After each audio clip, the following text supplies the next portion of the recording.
Welcome to our channel నిరంతర పోరాటం. ఇవాళ మనం డిస్కస్ చేసే టాపిక్ ఏంటంటే మన్ కీ బాత్.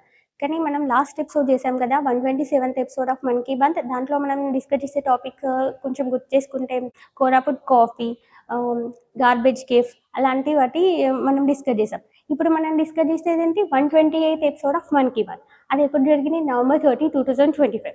దాంట్లో ఉన్న టాపిక్స్ చూద్దాం. జీపీఎస్ కానీ, ఆర్గానిక్ ఫార్మింగ్ కానీ, enduro sports, honey, winter season, నావికా శతాబ్దం, social media, vocal for local. ఇవే కాకుండా ఏంటంటే నావీ ఫోర్స్లో ఉండేవి నావీ మ్యూజియంస్ కానీ, ప్లస్ బుద్ధుని పవిత్ర అవశేషాలు కానీ, ప్లస్ ఈ మధ్య నరేంద్ర మోడీ గారు విజిట్ చేసిన ప్లేసెస్ కానీ, అలాంటి చాలా వరకు డిస్కషన్ చేశారు. ఇలా సెలబ్రేట్ చేసుకున్న సెలబ్రేషన్స్ కూడా ఈ మన్ కీ బాత్లో మెన్షన్ చేశారు. ఏంటి? November 7th రోజు మనం ఏం సెలబ్రేట్ చేసుకున్నాం? 150th year Vande Mataram. వందే మాతరం యొక్క 150వ సంవత్సరం సెలబ్రేట్ చేసుకున్నాం. ఇంకోటి ఏంటి? November 26 ఏంటి? రాజ్యాంగ దినోత్సవం. అంటే ఏంటి? అప్పుడు మనం కాన్స్టిట్యూషన్ అనేది యాక్సెప్ట్ చేసాం కదా, ఆ దినోత్సవాన్ని సెలబ్రేట్ చేసుకున్నాం. ఇంకొకటి ఏంటంటే November 25th ఏంటి? అందరి హిందూ వాళ్ళందరికీ చాలా విశేషమైన రోజు. ఏంటి? ధర్మధ్వజారోహణ.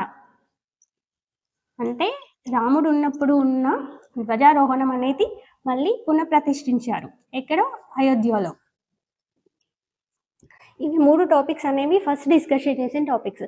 నెక్స్ట్ ఇక్కడ జీపీఎస్ తీసుకున్నాం కదా, జీపీఎస్ మనం ఏంటంటే మన కేటగిరీ వైజ్ ఇక్కడ ఏం మెన్షన్ చేశారో మనం తెలుసుకుందాం డిస్కషన్. ఇక్కడ జీపీఎస్ అంటే అందరికీ తెలుసు కదా, జియోగ్రాఫికల్ పొజిషన్ సిస్టమ్.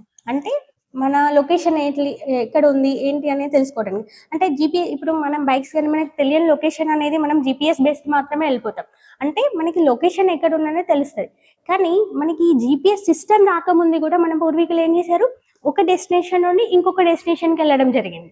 అంటే బైక్స్ మీద, అంటే వాళ్ళు వెహికల్స్ యూజ్ చేయకుండా కూడా వాళ్ళకి పర్టికులర్ డైరెక్షన్ అనేది తెలియకుండా వాళ్ళు వెళ్ళిపోయారు. కానీ ఇప్పుడు మనం అందరం యూజ్ చేస్తున్నాం జీపీఎస్. కానీ ఇక్కడ మనకి జీపీఎస్ సిస్టమ్ పాసిబుల్ అవుతుంది. కానీ మనకి అంతరిక్షంలో జీపీఎస్ సిస్టమ్ అనేది పాసిబుల్ అవుతుందా? కాదు. అంటే అలాంటి జీపీఎస్ సిస్టమ్ లేని దగ్గర కూడా మనం రాకెట్స్ పంపించడం కానీ, శాటిలైట్స్ యూజ్ చేయడం కానీ, డైరెక్షన్స్ వైజ్ కానీ, అది రొటేషన్ కానీ అవన్నీ పాసిబుల్ చేసుకుంటున్నాం. అంటే మన సైంటిస్టులు అనేది చాలా గ్రేట్ కదా. అలానే ఇప్పుడు ఇక్కడ మనం ఏం చెప్పాం? అంతరిక్షంలో జీపీఎస్ సిస్టమ్ లేదండి. అందులో మనం మెన్షన్గా చూసింది మనకి మార్స్, అంగారక గ్రహం ఉంది కదా, అంగారక గ్రహం జెన్జెడ్ అని మెన్షన్ చేస్తున్నాం మనం ఇప్పుడు. ఎందుకంటే చాలా వరకు అన్ని కంట్రీస్ ఇప్పుడు అంగారక గ్రహం మీద పరిశోధనలు చేస్తున్నాయి. అలాంటి వాటిల్లో మనం ఇప్పుడు ఏం చేస్తాం? మనం శాటిలైట్ పంపుతాం. శాటిలైట్ పంపించాక ఇప్పుడు శాటిలైట్ అనేది ఒక దగ్గర నుండి ఒకటి ఉంటుంది. ఒక దగ్గర ఉన్న తర్వాత ఇంకా ఈ సైడ్ నుండి ఆ సైడ్ వెళ్ళి రీసెర్చ్ చేయాలి. అంటే అలాంటి వాటి దగ్గర మనం డ్రోన్స్ యూజ్ చేస్తాం కదా. కానీ ఇక్కడ జీపీఎస్ సిస్టమే లేనప్పుడు అది డ్రోన్స్ అనేది ఎలా వెళ్తుంది అక్కడికి? అంటే డైరెక్షన్, దానికి లొకేషన్ అయితే వెళ్ళినప్పుడు వెళ్ళదు కదా, సిగ్నల్స్ లేనప్పుడు. కానీ అప్పుడు ఏం చేస్తుంది? కొంతవరకు వెళ్ళి డ్రోన్స్ అనేవి కింద పడిపోతాయి, స్మాష్ అయిపోతాయి. కానీ అలాంటి పరిస్థితుల్లో కూడా డ్రోన్స్ యూజ్ చేయడానికి చాలా వరకు పరిశోధనలు చేస్తున్నారు. అలాంటి వాటిలో ఈ మధ్య సోషల్ మీడియాలో ఒక వీడియో అనేది నరేంద్ర మోడీ గారిని ఆశ్చర్యపరిచిందని దీంట్లో మెన్షన్ చేశారు. ఏంటంటే పూణేకి చెందిన స్టూడెంట్స్ అనేది జీపీఎస్ సిస్టమ్ లేని దగ్గర, అంటే సిగ్నల్స్ లేని దగ్గర కూడా డ్రోన్స్ అనేవి పనిచేసేలాగా తయారు చేద్దామని ట్రై చేశారు. చాలా టైమ్స్ తయారు చేశారు, అవి స్మాష్ అయినాయి. కానీ ఇప్పుడు కొంతవరకు సక్సెస్ఫుల్ అయ్యారు. ఎంతవరకు? కొంత హైట్ వరకు మాత్రమే అవి ఎగరగలిగేలాగా తయారు చేశారు. అంటే మనం పడిపోయినంత మాత్రాన అక్కడే ఉండాలని లేదు. మనం ప్రయత్నిస్తూ స్టెప్స్ తీసుకుంటూ వెళ్తే ఎప్పటికైనా సక్సెస్ అనేది వస్తుంది. అంటే దాని ఎగ్జాంపుల్ ఏం మెన్షన్ చేశారంటే, మనకి చంద్రయాన్ 2 అనేది ఉంది కదా, చంద్రయాన్ 1, చంద్రయాన్ 2లో మనకి శాటిలైట్ కనెక్షన్ అనేది మనకు పోయింది. అలాంటప్పుడు ఇస్రో అనేది చాలా డిసప్పాయింట్ అయింది. కానీ అదే డిసప్పాయింట్మెంట్ పెట్టుకొని మనం అలానే అక్కడే ఆగిపోతే ఇప్పుడు చంద్రయాన్ 2, 3 కానీ మనం సక్సెస్ చేయలేకపోయాం. అంటే ఎప్పటికైనా మనం పడిపోతే అక్కడే ఆగిపోవద్దు. మనం ఇంకా ట్రై చేస్తే మన డెవలప్మెంట్ అనేది జరుగుతుంది అనేది మనం దీని ద్వారా తెలుసుకోవచ్చు అని నరేంద్ర మోడీ గారు మనకి మెన్షన్ చేశారు. నెక్స్ట్ ఇక్కడ ఎండ్యూరెన్స్ స్పోర్ట్స్. అసలు మామూలుగా స్పోర్ట్స్ అంటేనే మనకి మ్యారథాన్ ఉంటుంది, స్విమ్ ఉంటుంది, బైసిక్లింగ్ అని అలా ఉంటాయి.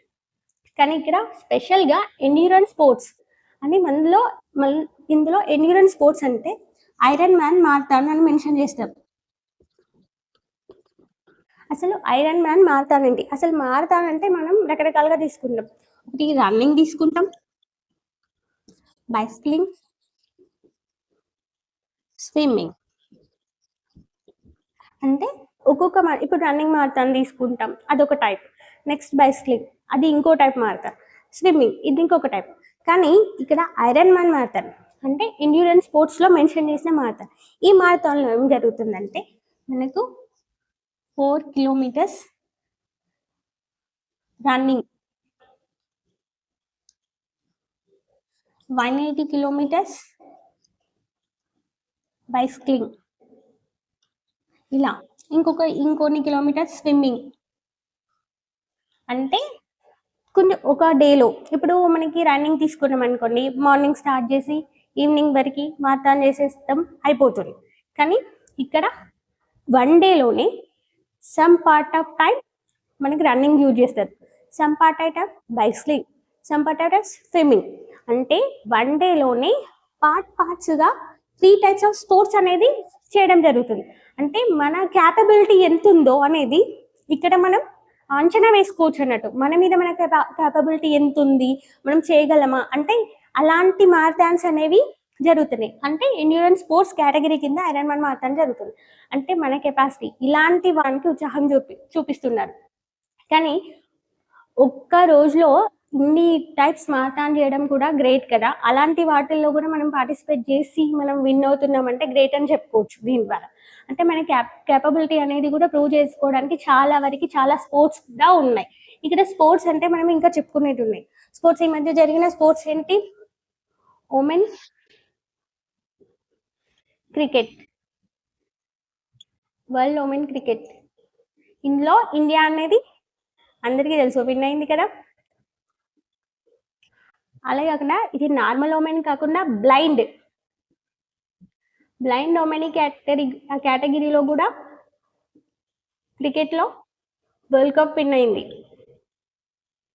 బదిరుల స్పోర్ట్స్లో కూడా మన ఇండియా 20 పథకాలు సాధించింది. టోక్యో స్పోర్ట్స్లో కూడా కొన్ని పథకాలు సాధించాయి. ఇలా రకరకాల ఈవెంట్స్లో కూడా మన ఇండియా అనేది పథకాలు సాధించింది. ఇక్కడ ఇది నార్మల్ ఉమెన్ అంటే మనం కష్టపడు, బ్లైండ్ ఉమెన్ కేటగిరీలో కూడా వరల్డ్ కప్ కొట్టామంటే మనం గ్రేట్ కదా. దీన్ని లీడ్ చేసే టీమ్ లీడ్ ఎవరంటే దీపిక. ఈమె ఆర్గనైజేషన్లో వీళ్ళందరూ ఉమెన్ క్రికెట్ వరల్డ్ కప్ని గెలుచుకున్నారు. ఇక్కడ మనం నెక్స్ట్ డిస్కస్ చేసుకునే టాపిక్ ఏంటంటే హనీ. ఈ మధ్యలో హనీ ఎందుకు మెన్షన్ చేశారని నాకు కూడా డౌట్ వచ్చింది ఫస్ట్. కానీ ఆలోచిస్తే ఏమనిపించిందంటే ఈ మధ్యలో హనీ మార్నింగ్ లేవడంతో హాట్ వాటర్లో హనీ కలుపుకొని తాగడం కానీ, అంటే షుగర్కి బదులు హనీ యూజ్ చేస్తున్నారు ఎక్కువ. సో నేను అనుకుంటున్నా అందుకే హనీ మీద ఎక్కువ చెప్పడానికి కారణం అదే అనుకుంటున్నా. ఇక్కడ హనీలో కూడా టైప్ చెప్పారంటే రామన్ సులై హనీ. దీని స్పెషాలిటీ ఏంటంటే మనకు మామూలుగా హనీ బీస్ నుండి వస్తుంది. హనీ బీస్ ఎక్కడి నుండి తీసుకొస్తాయి? ఫ్లవర్స్ నుండి తీసుకొస్తాయి. కానీ ఈ రామన్ సులై హనీ అనేది కాశ్మీర్కి చెందింది, కాశ్మీర్లో దొరుకుతుంది. ఇక్కడ కాశ్మీర్లో దొరుకుతుంది. దీని స్పెషాలిటీ ఏంటంటే ఇక్కడ హనీ బీస్ అనేవి ఫ్లవర్స్ నుండి కాకుండా తులసి చెట్ల నుండి హనీ బీస్ అనేవి తేనె సేకరిస్తాయి. ఆ తేనె కలర్ ఏంటంటే వైట్ కలర్లో ఉంటుంది. ఆ తేనెను మనకు కాశ్మీరీ వాళ్ళు సేకరించి మనకి అనేది ట్రేడ్ చేయడం జరుగుతుంది. కానీ ఇంత స్పెషల్‌గా ఏంటంటే మనం మామూలుగానే జలుబు కానీ, దగ్గు కానీ వచ్చినప్పుడు నార్మల్‌గా ఇంటి వైద్యం ఏం చేసుకుంటాం? తులసాకులు తినడం కానీ, తులసాకులు వేడి చేసుకొని తాగడం కానీ జరుగుతుంది. అలాంటిది ఇక్కడ తులసి ఆకుల నుండే, అంటే తులసి చెట్ల నుండే మనకి హనీ వచ్చినప్పుడు దాన్ని ఎంత ఆయుర్వేదిక పరంగా కానీ, మనకి మెడికల్ పరంగా చాలా పోషకాలు ఉంటాయి కదా. సో అలాంటి వాటిల్లో ఈ హనీ యూజ్ చేయడం బెటర్ అని, నార్మల్ హనీ కంటే ఈ హనీ యూజ్ చేయడం బెటర్ అనుకుంటున్నాను. మనకి ఇక్కడ హనీ అనేది ఎక్కువ తయారవ్వడం కానీ, ట్రేడింగ్ కానీ జరుగుతుందంటే సౌత్ కర్ణాటక డిస్ట్రిక్ట్ పుత్తూరు. ఇక్కడ స్పెషల్ ఏంటంటే గ్రామజన్య అనే కంపెనీ వారు ఎలా అంటే ఈ గ్రామజన్య అనే ఆర్గనైజేషన్ స్థాపించి ఇక్కడ హనీ అనేది మనం తీసుకురావడం అదంతా ఉంటుంది కదా. అది నేను ప్యాకింగ్ కానీ చేయడం కానీ కొంచెం వేస్టేజ్ జరుగుతుంది, కరెక్ట్గా లేకపోతే బాగాలేదు అని, నీట్గా లేకపోతే మనం కూడా కొనుక్కోం కదా. అలాంటివి జరగకుండా టెక్నాలజీ బేస్డ్ ప్యాకింగ్ కానీ దాన్ని సేకరించడం కానీ జరుగుతుంది, సేకరించి ట్రేడ్ చేయడం జరుగుతుంది. అంటే ఒక చిన్న ఆర్గనైజేషన్ స్థాపించి ఆ ఊర్లో స్థాపించి చేయడం వల్ల అక్కడ ఉన్న వాళ్ళకి కూడా ఉపాధి జరుగుతుంది. ఇంకొక దగ్గర కర్ణాటక స్టేట్లోనే తుమకూరు. ఇక్కడ శివాజీ కలరంజా అనే కంపెనీ వారు ఎలా అంటే ఈ కంపెనీ వారు ఒక్కొక్క ఫార్మర్కి 2 పెట్టెల హనీ బీస్ ఇస్తారన్నట్టు. ఈ హనీ బీస్ ఇస్తే వాళ్ళు హనీ బీస్ ద్వారా హనీ కల్టివేట్ చేసి హనీ సేకరించి మళ్ళీ మనకి ట్రేడ్ చేస్తారు. అంటే రైతులకు కూడా పర్టికులర్ ఎంప్లాయ్మెంట్ అనేది కల్పించడం జరుగుతుంది. నాగాలాండ్ మనకి నార్త్ ఈస్టర్న్ స్టేట్స్ అనేవి దాదాపు కొండల మీద ఉంటాయని తెలుసు కదా. సో ఇక్కడ హనీ బీస్ కూడా కొండల పైనే తేనె పట్టును చేయడం జరుగుతుంది. ఇలాంటి తేనె పట్టు నుండి తేనెను సేకరించడానికి స్పెషల్ ట్రైబ్ ఉంటుంది. ఏంటంటే ఎంగన్ ట్రైబ్. ఈ ట్రైబ్ అనేది గత 100 సంవత్సరాల నుండి కూడా ఈ తేనెను సేకరించడంలో వాళ్ళే ఎట్లా అంటే స్పెషాలిటీ వాళ్ళదే అన్నట్టు ఇక్కడ తేనెను సేకరించడంలో. ఇప్పుడు ఈ సేకరించి మనకి ట్రేడ్ చేయడం జరుగుతుంది. ఇక్కడ ఎంగన్ ట్రైబ్ అనేవాళ్ళు కొండల మీద అంటే ఎంత కష్టంతో కూడుకున్న పనైనా వాళ్ళు అంత ఇష్టంగా చేసి మనకి తేనెను పంపిస్తారు.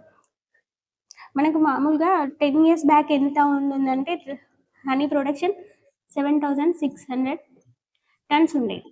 కానీ ఇప్పటికి ఎంత ఉందంటే 1.5 lakhs టన్స్ హనీ అనేది ప్రొడక్షన్ జరిగింది ఇప్పటికి. ఇంకా దీంట్లో చెప్పిన టాపిక్స్ కానీ దాంట్లో డిస్కషన్ చేసినాయి అంటే మనకి ఏంటి December 1st రోజు భగవద్గీత పారాయణం అనేది చేయడం జరిగింది. దేశం మొత్తం పారాయణం జరిగింది. అలాంటిది మన ఇండియాలో పారాయణం చేయడం అనేది నార్మల్గా చేసుకుంటాం మనం. కానీ అలాంటివి సౌదీ అరేబియాలో మన ఇండియన్స్ ఉన్నారు, వాళ్ళ ఇంట్లో పారాయణం చేస్తారు. కానీ ఈ ఇయర్లో స్పెషాలిటీ అంటే సౌదీ అరేబియాలో బహిరంగ భగవద్గీత పారాయణం అని జరిగింది అన్నట్టు. అంటే అఫీషియల్లీ పారాయణం చేయడం జరిగింది. అంటే ఇది ఒక రికార్డ్ అన్నట్టు. అలానే ఇప్పుడు మనం ఇక్కడ కురుక్షేత్రం అంటే ఏంటి, ఇక్కడ మనకి మహాభారతం గుర్తొస్తుంది కురుక్షేత్రం అంటే. ఇక్కడ ఏంటి మనకి మహాభారత యుద్ధం జరిగింది. అక్కడ ఈ కురుక్షేత్రం అనే ప్లేస్లో 3Dలో మహాభారతం అనేది ప్రదర్శన చేశారు ఇక్కడ. ప్లస్ ఈ భగవద్గీత కూడా ఇక్కడ పారాయణం చేసినప్పుడు అదర్ కంట్రీస్ వాళ్ళు లిథువేనియా, అల్జీరియా అలాంటి కంట్రీస్కి చెందిన వాళ్ళు వాళ్ళ స్పెషల్ యాక్ట్స్ చేసి ఈ భగవద్గీత పారాయణం అనేది సక్సెస్ చేశారు. ఈ మధ్యలో వరల్డ్లో చాలా వరకు సమావేశాలు జరిగాయి. ఏంటంటే బ్రిక్స్ కానీ, COP30 కానీ, G20 సమావేశం కానీ అలా జరిగాయి కదా. ఇక్కడ మనకి ఈ మధ్యలో G20 సమావేశం సౌత్ ఆఫ్రికా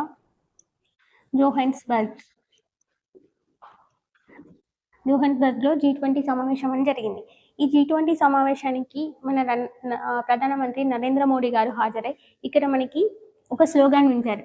ఏంటి, వోకల్ ఫర్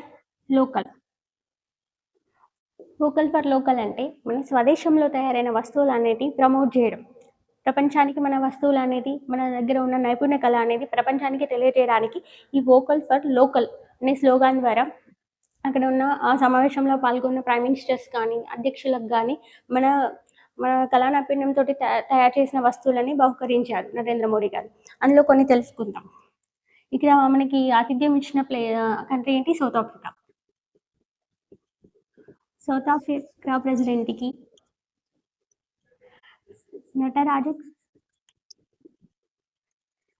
కాంస్య విగ్రహాన్ని ప్రధానమంత్రి గారు ప్రజెంట్ చేశారు. ఈ నటరాజ కాంస్య విగ్రహం అనేది అంటే ఏ కళా నైపుణ్యానికి మనకి ఫేమస్ అంటే తమిళనాడులోని తంజావూర్. ఈ ప్లేస్ అనేది కాంస్య విగ్రహాలు చేయడంలో ప్రసిద్ధి. నెక్స్ట్ ఇంకా కొంతమంది చూసుకుందామంటే జపాన్ ప్రైమ్ మినిస్టర్ గారికి silver Buddha. Italy prime minister గారికి సిల్వర్ మిర్రర్. ఈ సిల్వర్ మిర్రర్ ఏ విధంగా ఉందంటే ఈ సిల్వర్తో చేసిన ఒక పూలతో కూడిన డిజైన్తో చేసి ఇందులో ఇలా మిర్రర్ ఉంటే దీని చుట్టూ సిల్వర్తో చేసిన పూలతోటి రకరకాల చెట్లతో డిజైన్, ఇలాంటి మిర్రర్ని ఇటలీ ప్రైమ్ మినిస్టర్ గారికి ప్రజెంట్ చేశాం. ఈ రెండు ఏ ప్లేస్కి ప్రసిద్ధి అంటే కరీంనగర్కి, తెలంగాణలోని కరీంనగర్ సిల్వర్ ఫిలిగ్రీ. ఈ ఆర్ట్కి ప్రపంచంలోనే కరీంనగర్ అనేది famous. Next Canada prime minister వీరికి హార్స్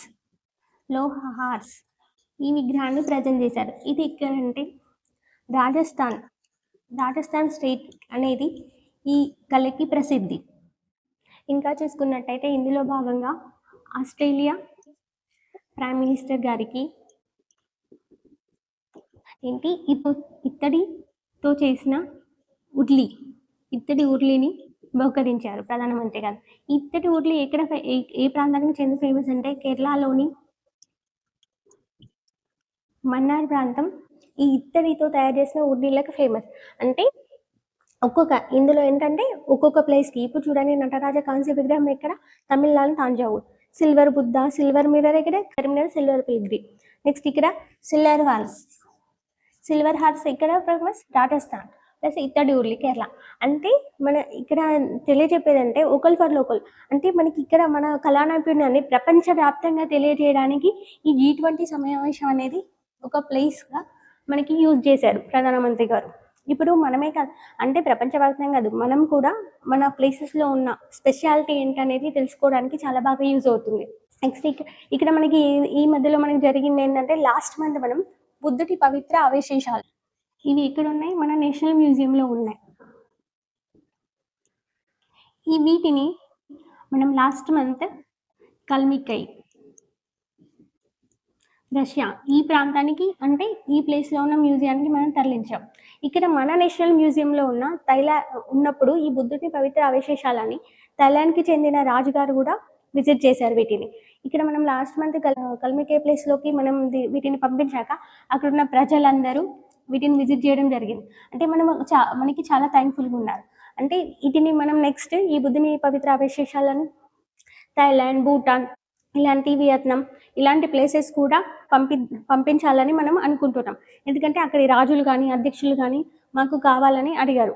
ఇప్పుడు నెక్స్ట్ ఇయర్ మనం ఇక్కడికి ఈ మధ్యలో నరేంద్ర మోడీ గారు భూటాన్ విజిట్ చేసినప్పుడు అక్కడి రాజును అక్కడి అధ్యక్షుని వాళ్ళ తండ్రి రాజుగారిని కలిసినప్పుడు ఈ అవశేషాలు మాకు కూడా పంపించమని కోరాడు. వాళ్ళకి పంపిస్తామని నరేంద్ర మోడీ గారు మాట ఇచ్చారు. ఇక్కడ ఇప్పుడు మనం వింటర్ సీజన్ టూరిజం అని పర్టికులర్గా ఎందుకు మెన్షన్ చేసామంటే ఇక్కడ డెస్టినేషన్ వెడ్డింగ్ కోసం మనం UAE కానీ అదర్ కంట్రీస్కి వెళ్తున్నారు, బుర్జ్ ఖలీఫా కానీ అట్లాంటి వాటి దగ్గరికి వెళ్తున్నారు, ముఖ్యంగా టర్కీ. కానీ ఇక్కడ నరేంద్ర మోడీ గారు ఏమని పిలిపించారంటే వెడ్ ఇన్ ఇండియా. అంటే వెడ్ ఇన్ ఇండియా ఎందుకు పిలిపించారంటే ఇప్పుడు మనం అదర్ కంట్రీస్కి వెళ్ళి మనం డెస్టినేషన్ వెడ్డింగ్ చేసినప్పుడు మనకి ట్యాక్స్ కానీ అది కానీ పే చేస్తాం. అట్లాంటప్పుడు ఆ కంట్రీస్ ఫైనాన్షియల్గా డెవలప్ అవుతాయి కానీ మన కంట్రీస్ అనేవి లాస్ అవుతాయి, మన కంట్రీ లాస్ అవుతుంది. అలాంటప్పుడు వెడ్ ఇన్ ఇండియా ఉన్నప్పుడు ఇక్కడ డెస్టినేషన్ వెడ్డింగ్ చేసుకోవడానికి చాలా ప్లేసెస్ ఉన్నాయి, కాశ్మీర్ కానీ గోవా. ఇక్కడ స్పెషల్గా వింటర్ టూరిజం లాగా మెన్షన్ ఎందుకు చేసామంటే ఇప్పుడు వింటర్లో ఏమవుతుంది మొత్తం మౌంటైన్స్ అన్ని మొత్తం స్నో తోటి కప్పేపడం. ఈ స్నోతో పట్టేటప్పుడు సన్ వచ్చినప్పుడు ఈ రేస్ అనేవి దీని మీద పడి ఈ మౌంటైన్స్ అనేవి గోల్డెన్ కలర్లో రిఫ్లెక్ట్ అవుతాయి. అంటే చూడడానికి ఎంతో అందంగా ఉంటాయి. అలాంటి వాటికి ఉన్నప్పుడు ఇక్కడ డెస్టినేషన్ వెడ్డింగ్ ప్లాన్ చేసినప్పుడు చూసే వాళ్ళకైనా బాగుంటుంది, ప్లస్ ఇక్కడ వచ్చే ట్యాక్స్ కానీ మనం పే చేసే మనీ కానీ మన ఫైనాన్షియల్ అంటే మన కంట్రీ ఫైనాన్షియల్ డెవలప్మెంట్కి యూజ్ అవుతాయి. ఇక్కడ ఇప్పుడు మనం చాలా వరకు వెళ్ళి వాటిని చూస్తే మనం చాలా అందంగా ఉంటాయి. అంటే ఇక్కడ ఉండే వ్యాలీస్ కానీ కాశ్మీర్ వ్యాలీ, మనం ఇక్కడ సాఫ్ట్వేర్ పెరుగుతుంది, యాపిల్ గార్డెన్స్ కానీ ఇవన్నీ చూడడానికి చాలా ఉంటాయి. అంటే టూరిజం కూడా బాగా జరుగుతుంది. ఇందులో మెన్షన్ చేస్తే టూరిజంలో మనం స్టేట్స్ చూసుకుంటే ఉత్తరాఖండ్ డూన్స్, వ్యాలీస్ కానీ ఇవన్నీ ఇప్పుడు వింటర్లో చాలా అందంగా కనిపిస్తాయి. అలాంటి వాటికి మనం ఇప్పుడు వెళ్ళి మనం టూరిస్టులందరం విజిట్ చేస్తే అంటే అదర్ కంట్రీకి వెళ్ళి విజిట్ చేసే బదులు మన కంట్రీ విజిట్ చేస్తే మనం కూడా డెవలప్మెంట్ అనేది ఈజీగా జరుగుతుంది. అంటే టూరిజం వైజ్గా కూడా డెవలప్మెంట్ జరుగుతుంది. ఇక్కడ అంటే ఈ వింటర్లో కూడా మనకి ఇక్కడ స్పెషల్గా ఒక మ్యారథాన్స్ జరుగుతున్నాయి. అంటే నార్మల్గా మనం బట్టి అంటే నార్మల్ ప్లేసెస్లో జరిగే మ్యారథాన్స్ వేరు, కానీ రీసెంట్లీ కొన్ని మ్యారథాన్స్ అనేవి కండక్ట్ చేస్తున్నాయి. అవి ఏంటంటే ఆది కైలాష్ మ్యారథాన్. దీని స్పెషాలిటీ ఏంటంటే చాలా ఎక్కువ చలి, అంటే టెంపరేచర్ అనేది మైనస్లో ఉంటుంది. టెంపరేచర్ ఈ మైనస్ టెంపరేచర్ ఉన్న టైంలో కూడా 14,000 ఆల్టిట్యూడ్ అంటే 14,000 హైట్ అంటే సముద్ర మట్టానికి 14,000 ఎత్తున్న ప్లేస్లో ఈ మారథాన్ అనేది కండక్ట్ చేస్తున్నారు. అంటే అంత చలి ఇంత హైట్ ఉన్నా అక్కడ టెంపరేచర్ అనేది ఏ విధంగా ఉండదు అంటే మనం గడగడ వణికిపోతాం, అంటే గడ్డ కట్టుకునే అంత ఉంటుంది పరిస్థితి. కానీ అలాంటి పరిస్థితిలో కూడా ఈ మారథాన్ కండక్ట్ చేస్తే ఈ ఇయర్లో 30,000 మెంబర్స్ అనేది పార్టిసిపేట్ చేశారు. లాస్ట్ ఇయర్లో 3,000 మెంబర్స్. అంటే చాలా వరకు అవేర్నెస్ పెరిగింది టూరిజం మీద, ప్లస్ పార్టిసిపేషన్ చేయడానికి ఉత్సాహం చూపిస్తారు. అంటే మన వింటర్ టూరిజం అనేది కూడా చాలా వరకు డెవలప్ అవుతుంది. అంటే మనకి ఇక్కడే ఇన్ని రకాలుగా ప్లేసెస్ ఉన్నాయి. ఉత్తరాఖండ్ కానీ, కాశ్మీర్ కానీ, హిమాచల్ ప్రదేశ్ కానీ, అదే మనీలా ఇలాంటి ప్లేసెస్ కూడా విజిట్ చేసి మన కంట్రీ డెవలప్మెంట్కి యూజ్ చేయవచ్చు. అంటే వికసిత్ భారత్ టార్గెట్ రీచ్ కావడానికి ఇలా కూడా మనం హెల్ప్ చేయవచ్చు. నెక్స్ట్ ఇంకొక మనకి ఈ మధ్య జరిగింది ఇంకొకటి సెన్సేషన్ ఏంటంటే కాశీ తమిళ సంగమం. కాశీ అంటే ఏంటి? కాశీ ప్రపంచంలోనే పురాతనమైన నగరం. తమిళ భాష ప్రపంచంలోనే ప్రాచీన భాష. ప్రాచీన భాషను ఎలా చెప్తున్నామంటే ద్రవిడ భాష. ఈ ద్రవిడ భాష నుండే మనకి తమిళ్, తెలుగు లాంటి లాంగ్వేజెస్ వచ్చాయి. అంటే ఈ ద్రావిడ భాష అనేది ప్రాచీనమైనప్పుడు ఇప్పుడు తమిళ భాష కూడా ప్రాచీనమైనది. అంటే ఈ రెండింటి సంగమం అనేది, అంటే కాశీలో ఈ తమిళ భాష మీటింగ్ అనేది జరగడం అనేది, ఈ రెండింటి సంగమం అనేది చాలా గొప్పది అన్నట్టు. అది ఎప్పుడు జరిగింది? డిసెంబర్ 2 రోజు కాశీలో తమిళ లాంగ్వేజ్ మీద చర్చ జరిగింది. అంటే మీటింగ్స్ లాంటివి జరిగాయి. అలాంటి మీటింగ్లో పాల్గొనడానికి కాశీ ప్రజలు కానీ, చాలా పెద్ద పెద్ద తత్వవేత్తలు కానీ పాల్గొనడానికి చాలా ఉత్సాహం చూపించారు. ఇక్కడ మనకు ఈ తమిళ లాంగ్వేజ్ అనేది కాశీలో జరిగింది. అంటే సౌత్ టు నార్త్, అంటే రెండు మిక్స్ అయిపోయాయి అన్నట్టే కదా. అంటే సౌత్ అంటే ఇప్పుడు తమిళం, కాశీ అంటే నార్తే కదా. సో సౌత్ ప్లస్ నార్త్ అంటే ఏక్ భారత్ శ్రేష్ఠ భారత్. అంటే ఈ స్లోగన్ అనేది సపోర్ట్ చేసినట్టే కదా. ఎందుకంటే సౌత్ ప్లస్ నార్త్ అంటే సౌత్ లాంగ్వేజ్ ప్లస్ నార్త్ ప్లేస్లో అంటే భారతదేశం అంతా ఒకటే అనే స్లోగాన్ని బలపరుస్తున్నాయి అన్నట్టు. ఈ తమిళ మీటింగ్లో జరిగింది తమిళం ప్రాచీన భాష, తమిళ భాష గొప్పదనం, అలాంటి విషయాలన్నీ ఇందులో చర్చించారు. ఇలాంటి మరికొంత ఇన్ఫర్మేషన్ తెలుసుకోవడానికి మా నిరంతర పోరాటం ఛానల్ని షేర్ చేయండి, లైక్ చేయండి, సబ్స్క్రైబ్